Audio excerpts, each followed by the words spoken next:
Ayaw kanyang maging masaya. Ayaw niya magkasama tayong dalawa.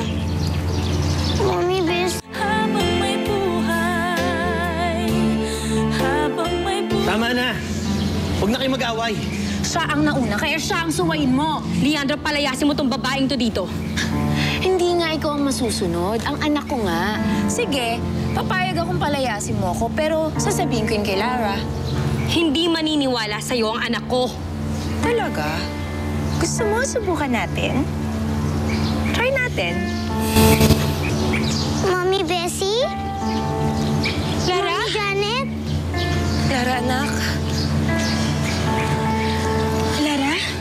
Lara, anak. Sad ako kasi si Mami Bessie mo. Pinapalayas ako eh. Ayaw kanyang maging masaya.